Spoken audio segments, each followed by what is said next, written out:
Originally, I'm from Scotland, but I was born in Portugal and lived all around Europe when I was a child, Italy as well, Spain, and then I decided to move to Australia.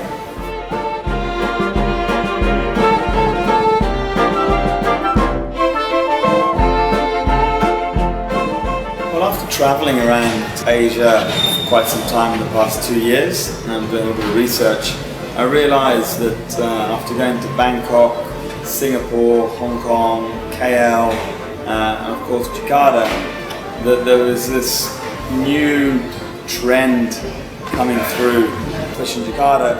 I've come to a certain level that's very good, and I think, you know, the people want more. We did no marketing for here, and it's all about the interior decides who you're going to bring in. So we had a lot of the fashion crew in here, the designers, interior designers. So we started to get quite an eclectic kind of mix of creative people coming here. Mama San's more about the hustle and bustle. It's more for a younger crowd, where it's between the age of 30 to 45, 50. From the interior, it's more uber urban, a lot more industrial. It's a collective of burlesque Shanghai, you might say. So it's a good combination between antique and new.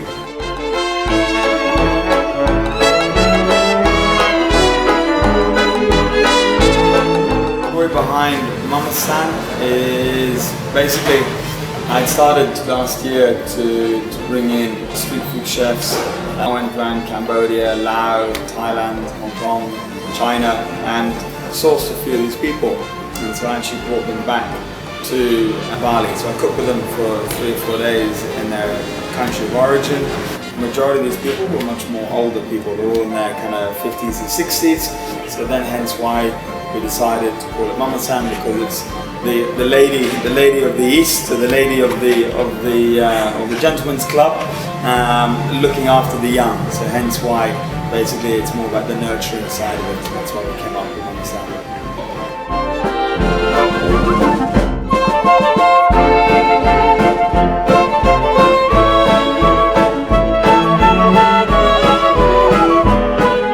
The food in Mama San is a little bit more easier. It's more tactile.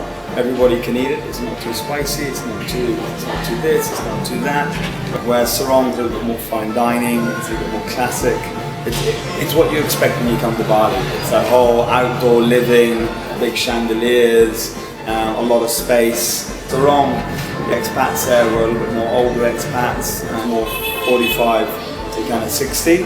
There were more business expats and fashion expats. The food in Sarong is a lot more powerful in flavour, I think.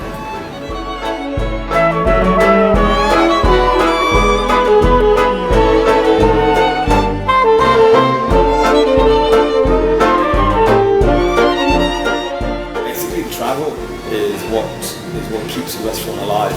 Love Thailand, love India. China was amazing, and I found that India was just so vibrant in colour. I basically cooked in people's homes there. So I cooked in with the driver's wife. I cooked with, you know, the butler's aunt, or I cooked with, you know, people invited me to their homes. Absolutely loved it. Thought it was fantastic.